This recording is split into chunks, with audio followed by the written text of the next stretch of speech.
5 segment of defensive base schemes. 3-4 defense versus 4-3 defense. Which one is superior? Why are they used? And why is one better than the other? So, what I say, we want to start with the 4-3 defense. Explain it a little bit. I can try to explain them at their base levels, and then I'll let you get into, you're the expert on this. I'll let you explain why they're used and why one may be better than the other.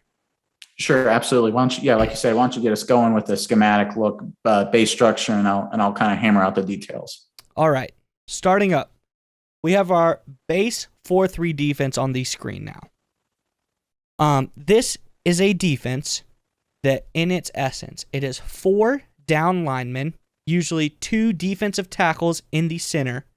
Then you have 2 defensive end edge rush type personnel on the ends. Then you have your middle linebacker, your weak side, and your strong side outside linebackers on either side. And that is the base formation you have there. Typically, those defensive ends, maybe one's a run stopper, one's a pass rusher. There could be a combination depending on what down you're at. But you have some beef in the middle. Your linebackers, you have a little bit more play.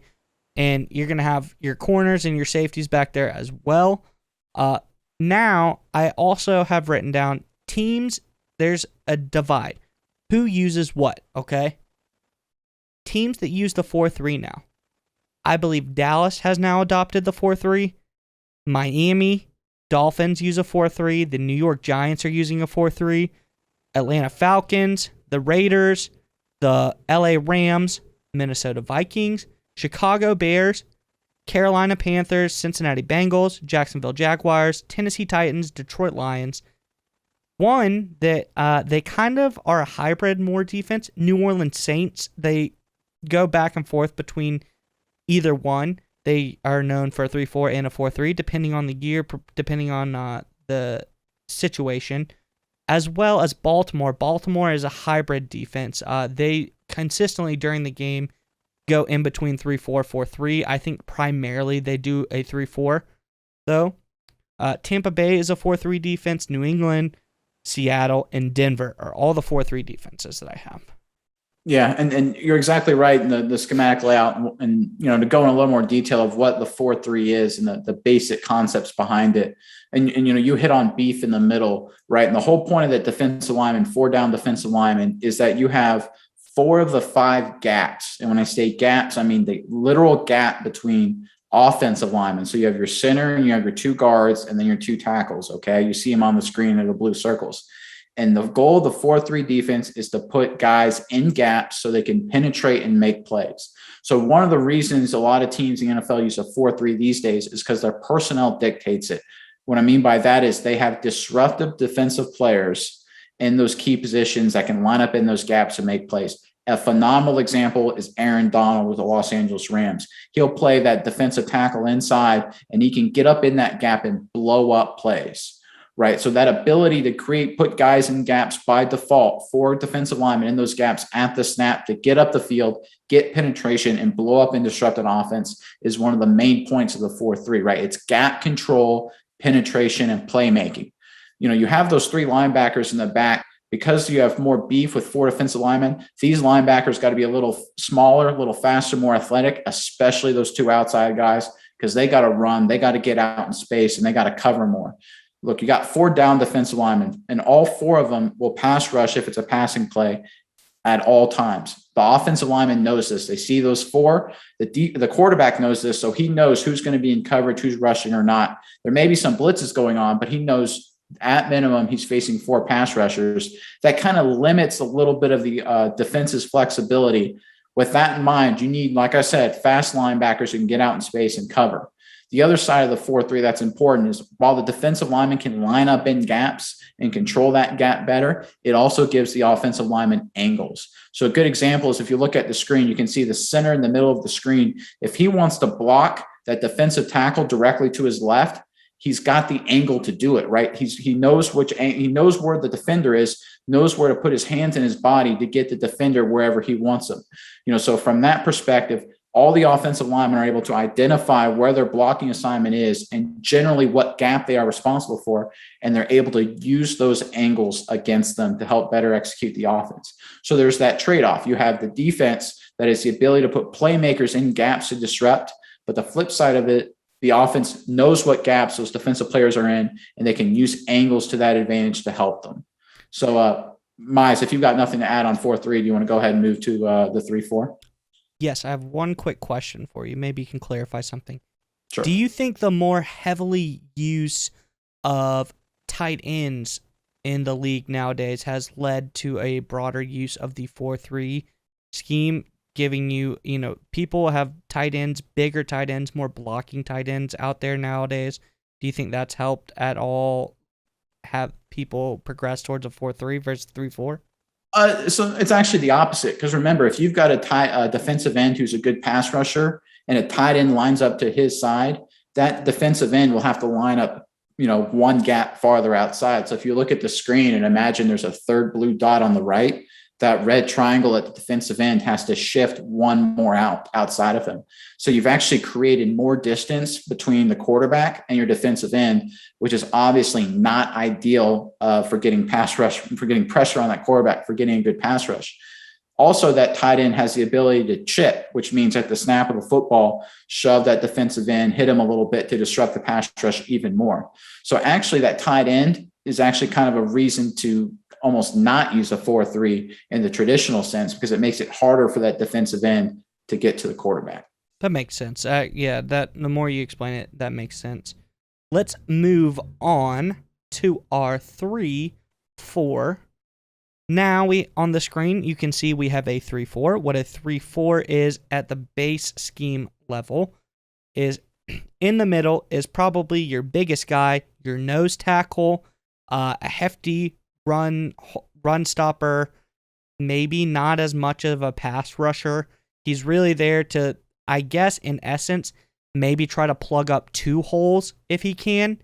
Then on either side of that guy are your two defensive ends, which are pass rush, maybe somewhat, but they're typically also bigger defensive ends. Maybe one is more of a pass rusher, one's a run blocker, but they really have to be run stop defensive ends, because in the backside, we now have two middle linebackers as well as two outside linebackers. And in my mind, when I think of 3-4, those two outside linebackers are now moving down to be more of the pass rush. Because in Baltimore, our outside linebackers being Odafe Owe, Justin Houston, they're our main pass rushers on the defensive line, so to speak. And our middle linebackers are more into coverage. They kind of take the place of all three of the 4-3 linebackers. They're more coverage-based linebackers. And the two guys on the outside linebacker position are more pass rushers. And really quickly, I will go through teams that are currently using more of a 3-4 base scheme. Arizona uses a 3-4. Indianapolis, Los Angeles Chargers, Kansas City, New Orleans, as they use both, New York Jets, Green Bay Packers, Philadelphia Eagles, Baltimore uses both, Cleveland Browns, San Francisco 49ers, Pittsburgh Steelers, Washington Football Team, and Houston. Yeah, and like what you said, where your first guy to start with the structure of the defense, it begins and ends with that nose tackle in the middle. And you brought up a great point. His job a lot of times is to take up two gaps. You'll see that sometimes on broadcasts, say he's a two-gap player. What that means is, unlike the 4-3, where the defender lines up in a gap and penetrates and disrupts the play at the beginning of the snap, a 3-4 defensive lineman, specifically a nose tackle in this case, engages with the offensive lineman at the snap and tries to read the play and read the direction and just try and shift to take up two gaps. Now, that's obviously pretty hard to do. So usually what that means is these guys are monsters. They're huge. They got a few extra LBs. Google Vince Wilfork if you're not sure what I mean. That's exactly when I think of a 3-4 defensive tackle, I think old school New England Patriots 3-4 defense, Vince Wilfork. He might even be a 3-gap player. Yeah, these guys, good Baltimore guy for you is Tony Siragusa back in the early 2000s. Oh, yeah. These guys take up a lot of space. They're designed to try and play two gaps at once. These are not pass rushers. They are there just to take up space, control both of those gaps right next to the center. You'll hear those called a lot of times the two A gaps, A being closest to the center. Moving out to those two defensive ends, you hit the nail right on the head. Just like you said, they're usually bigger defensive ends because they got to block head up against offensive tackles, right? They're not the defensive ends in a 4-3 that are outside and have a little more space to work with. They're head up. So they got to play the run. A lot of time these guys are slanting, and that means angling one gap to another at the snap to kind of disrupt the offense that way. But they still have to deal head up, at least very early on, with that offensive tackle. And then you move out to the outside linebackers. A lot of times you'll hear phrases like hybrid or tweener. What that means is a guy who's maybe a little too not quite big enough to play defensive end in a 4-3, but not quite fast enough to be a linebacker in a 4-3. It's the 3-4 outside linebacker. These guys are pass rushers. These guys can cover a little too, but they're sort of just really, really big linebackers or a little smaller defensive ends. This is the DeMarcus Wares. This is the Von Millers. This is those kind of guys like, Justin Houston, you brought up a great example. These are the guys that play defensive end essentially, but they're standing up. They're rushing the passer like that. And inside your two linebackers here, they got to be a little beefier because they have to deal with a lot of those offensive guards, those two blue dots in the middle to the left of the right of the center from getting up to them and blowing them off a football in a run play and a run situation. So the big difference between the 3-4, which we're seeing now, and the 4-3 is that while the 4-3, the offensive lineman had angles, the defensive linemen were lined up in gaps, remember? Here, the 3-4, the offensive linemen have no angles. They have to deal with the defense straight on. If that tackle has to block that outside linebacker, that's a lot of space to run out and go get him. If that center has to block that nose guard, he doesn't know where he's going. There is no angle that he's got to get to him or any angle or leverage he can use against him. He's got to face him straight up. So it creates a lot of challenges for blocking schemes and offensive linemen interacting that, which I would like to go in a little bit. Miles, I don't know if you had a question or anything first before we get into that. Yeah, one quick thing, and you have a lot of great examples we're going to get to. You tell me what to put up next. But one thing I would like to ask is, typically in my mind, I'd say I'm a decent football fan. I know enough, but I don't know quite as much schematically like you do. When I typically think of a 3-4 defense, and tell me maybe this is right, maybe this is wrong, I feel like the guys in a 3-4, they get after the ball. They have more clearly defined pass rushers. Typically, like when I'm thinking 3-4s, I think those outside linebackers, are they almost like either coverage or pure pass rusher? Like I'm thinking Tom Bahali's, I'm thinking Justin Houston. A lot of Kansas City's had some great outside linebackers. I'm thinking Trell Suggs. I'm thinking, so many guys that LA Chargers, Joey Bosa's, your 49ers, Nick Bosa, Washington football team, Chase Young. And Chase Young's maybe getting more towards a 4-3 type of defensive end because he's a big guy. He can also stop the run. But I feel like 3-4s, your outside linebackers or defensive ends, that would be in a 4-3, they're more pass rusher than they are run stopper, like a 4-3 D end. It kind of has to do both.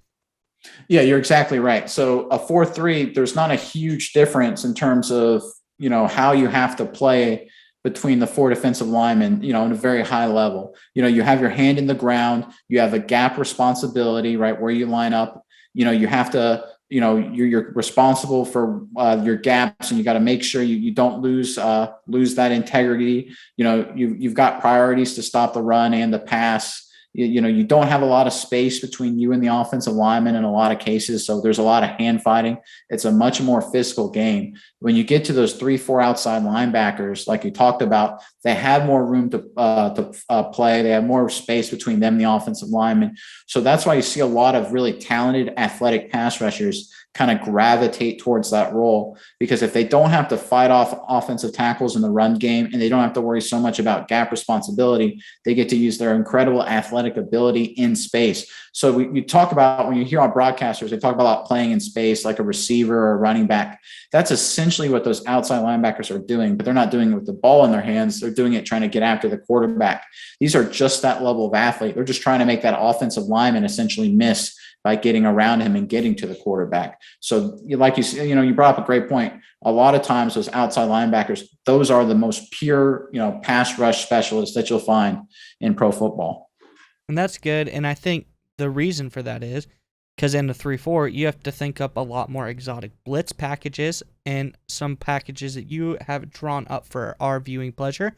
Let's go. The first one, I believe, do you have your basic man-on-man? Yeah, so when I have man-on-man here on the image, that's more of an indication of the offensive lineman's blocking scheme. I was an offensive lineman, so that's kind of the mentality that I take to how I draw these things up. And what you see right here is you see a 3-4, and I'm going to talk about, like Mize talked about, using the 3-4 and the more exotic blitzes. So this is a lot of what you'll see more standard pass rushes out of a 3-4. You see that left outside linebacker, that pure pass rusher, he's blitzing up the field. So he's man-on-man with that left tackle. You have that defensive end just inside of him. He's man-on-man with that left guard. You see that center man-on-man with the nose tackle. Then you see that right guard and that right tackle. They're man-on-man with those two outside guys. Now the far outside linebacker, he's not coming. So those two are responsible for that defensive end. So looking at this is sort of a standard way teams picked up the 3-4 when the 3-4 first came into the fold, really in the 1980s with those great New York Giants teams with Lawrence Taylor. And what a lot of teams found is they couldn't block linebackers like Lawrence Taylor with running backs or tight ends. So they'd make sure to go man-on-man with offensive linemen. So they would get those offensive linemen, like you see here, that left tackle and left guard, out in space a little bit more to try and block those guys. Well, defenses got smart and realized, hey, if there's a lot of gaps here, then when they go man-on-man that they can take advantage of. So if you go to the next slide, Mize, right? The Real MLB quick question. Just for I looking at this, I have a question. Something's popped into my head. So we see this right outside linebacker. He's either going to be in man coverage or drop back in a zone. It looks like he's not coming. Correct. So this defensive end over here that the right tackle is picking up, seems like maybe he picks him up. That big guy in the middle, is this right guard is he gonna gravitate towards the center and help the center? Or is he help the right tackle, or is it really just depends? So usually what happens in a 3-4 is there's the offensive tackle, depending on the alignment, and 9 times out of 10, this is what happens. The offensive tackle will make a call to his offensive guard to say, hey, I'm going to go wider in case that outside linebacker comes. I need you to come close to me to look for this defensive end. Right. But funny story with that. So one time in practice in college, I knew, just because I heard the defensive calls and I wasn't an idiot. I knew that outside linebacker wasn't coming, and I knew that defensive lineman in front of me was. And so I didn't make that call. So because I kind of knew I was kind of cheating the drill a little bit. Well, our guard was so used to hearing that call, because you hear it's called 99% of the time, because you really don't know if that guy's not coming or not. I could just read and tell that he wasn't. So I didn't make that call. So I go to block the defensive lineman in front of me, like you see, like that right tackle on the screen is doing there. And the guard comes and just runs right into me, and the play blows up. It's really bad. He gets all mad at me. Why didn't you make the call? Why didn't you make the call? It's like, he's not coming. He's not coming. It's like, how'd you know? He could have been coming. It's like, well, I kind of cheated, but I knew. Sounds like a Mabry thing to me. It's actually a good Fink story, good old classic Robert Fink story. Fink. All right. I think next up, let's see. We have our MLB Fire Blitz package. MLB Fire. So the first slide you saw how the man-on-man, the two offensive linemen on the left slid out. That opened up a big gap. So when the offensive tackle and the offensive guard slide out, like I just talked about, defenses got smart and said, we'll just blitz that middle linebacker and he'll get a clean shot right at the quarterback, and the running backs then got to pick him up right in the hole. That's definitely a mismatch.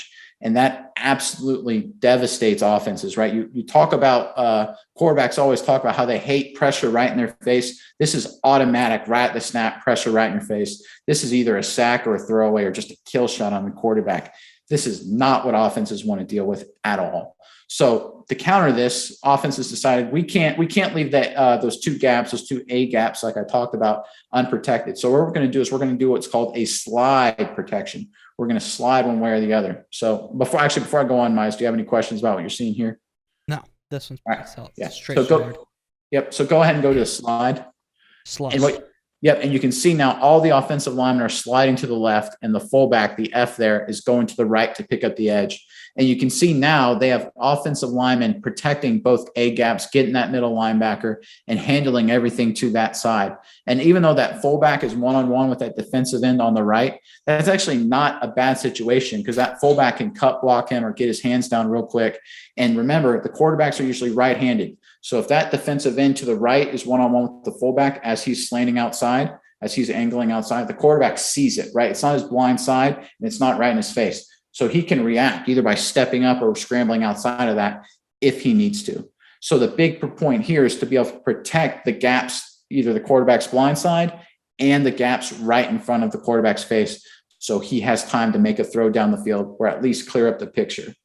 And in this situation, I think it's situational per team, but usually more experienced quarterbacks like Brady or Rodgers will call slide protection, and on less experienced teams, maybe the center makes that call. Yeah, so it really depends. Veteran quarterbacks will call it protections 99 times out of 100.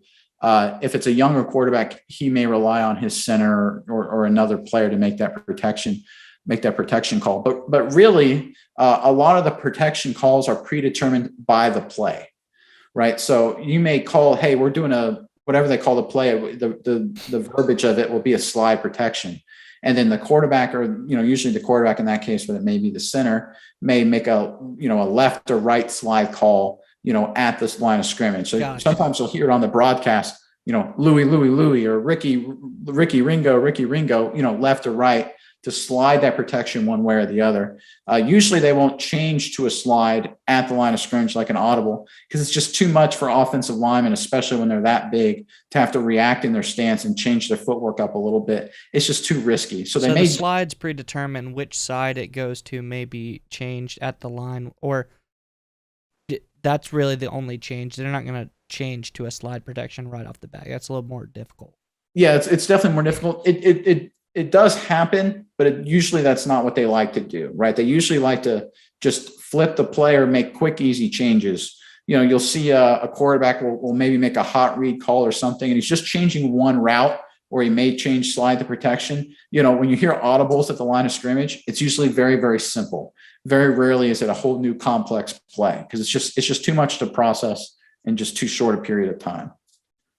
And what's our last package? So let's go to our last slide. So this is the defense's response to a slide protection. And that's two edge rushers. This is both outside linebackers rushing. And this basically is the reason NFL teams don't do slide protections against 3-4s anymore, because this absolutely gets quarterbacks killed. You got a running back one-on-one with a premier pass rusher off the edge coming right at the quarterback. Running back has no chance. Right. And not only does the running back one-on-one, you've got your left tackle is one-on-one blind side, your left guard one-on-one blind side, your center and your right guard are just, they've got that, they're responsible for their gaps there. So they've got really, no ability to help and get out and help those two guys. So it just creates one-on-one matchups, your premier pass rushers one-on-one matchups, all going right to the quarterback. It's a really, really bad protection to be in. This is not a situation any quarterback wants. This is, when you see a lot of situations like this is when quarterbacks like to go hot read and get the ball out of their hands very, very quickly. Any questions on this before I kind of go into a little bit more why we don't see as much 3-4 anymore? No, I think we got it. That was a very good explanation. Thank you. Well, now, so I guess what we're about to talk about next is really, and this is my very brief opinion, and I think you can expound off this. So what I've gathered from your expert analysis is, it seems to me that a 4-3 is a little bit easier to play. It seems a 3-4, you have to have better athletes, better players overall, better pass rushers. And if you do have the scheme, then maybe it's going to be a little bit better for you if you have the personnel for that scheme. But overall, playing a 4-3 style of defense for the defense seems a little bit easier. It 100% is. So you look at the really good defenses that have ran 3-4s. We brought up New England, right? Very well coached, fundamentally sound, versatile players. Baltimore, very well coached, fundamentally sound, versatile players. right? You have to have players that understand, how they can, react as the play goes on, how they can react to certain situations, and understand different blitz packages, and understand, hey, look, I may be blitzing this play, but I'm not going to blitz next play, or I may be going this way this play, but I may be going the other way next play. In a 4-3, it's much more, I line up in my gap, and that's where I go. And it's much easier to teach and much easier to understand, obviously, because of that. But at the same time, like I just talked about, the 3-4 gives you a little bit more flexibility for exotic blitzes with your linebackers and defensive lineman combinations. And I think traditionally, maybe higher blitzing teams like to run a 3-4. You hear Blitzburg, Baltimore likes to bring the house. It infuriates me, cover zero like every play. These teams that maybe have a little bit more exotic blitz packages, they're typically running a 3-4 defense because it seems like it gives them more opportunities to blitz in more exotic ways. Yeah, because the whole point of when you're blitzing, right, is just to confuse the offensive lineman's protection. Because, confuse and create one-on-ones, which you can do really well with a 3-4. Confusion it's really not that hard because, like I talked about in the base picture, because all the defensive linemen and linebackers are sort of lined up head on, you really don't have a good angle and indication of how they're going to start. So the offensive lineman is usually reacting, and they got to be very, they got to be with it. They got to understand what gaps they have or what man they have, and watch out for all these exotic blitzes. And it's a lot happening very, very quickly, and it creates a lot of challenges for the protection. Yeah, and it just seems, like you said, much more challenging if you can do it right, but it's just easier overall to play that 4-3. You have any final points that you want to? Yeah, so I think my big point is the fact that we're seeing a lot less of 3-4 defenses in the NFL. And the reason is because, and this really started with the 2007 Patriots when they got big with Wes Welker and slot receivers started coming in the NFL, is that instead of trying to pick up all these pass rushers with offensive linemen and running backs and getting protection set up, Brady and the Patriots and other teams quickly caught on to this. Well, they thought, we'll just line up a wide receiver who's quick and shifty, who linebackers and safeties can't cover. So we put him in the slot. You're either going to take your linebacker and cover him, that's a mismatch, or you're going to bring your safety down and cover him, and that's also a mismatch. And so what New England and teams like that really started beating up teams that ran a 3-4 that did that. And it even didn't matter if they were running exotic blitzes or pass rushes because the ball was out of the hand so quickly because it was such a short, quick route out of the slot. So what that forced teams to do is to take a pass rusher off the field and try and bring in another corner to cover him. Well, you take a pass rusher off the field, your ability to run exotic blitzes just takes a hit, right? That's one fewer guy that can blitz. And then teams just started shifting more and more to a base 4-3 look, because then you at least knew you had 4 pass rushers and you didn't have to worry about, okay, didn't have to think of even more and more complex ways to blitz with one fewer pass rusher. The numbers just didn't work out very well. So starting back with the 2007 Patriots, and it really continues with spread offenses to this day, teams are more and more gun shy about playing the 3-4 unless they're really well coached and have a really good talent and a lot of depth on that defensive line and linebackers to be able to do it. Because otherwise it's just too hard. There's too many chances for giving up big plays, too many chances for quick passes going into big plays. It's much safer and easier with these spread offenses and slot wide receivers to run a 4-3 or a similar kind of front.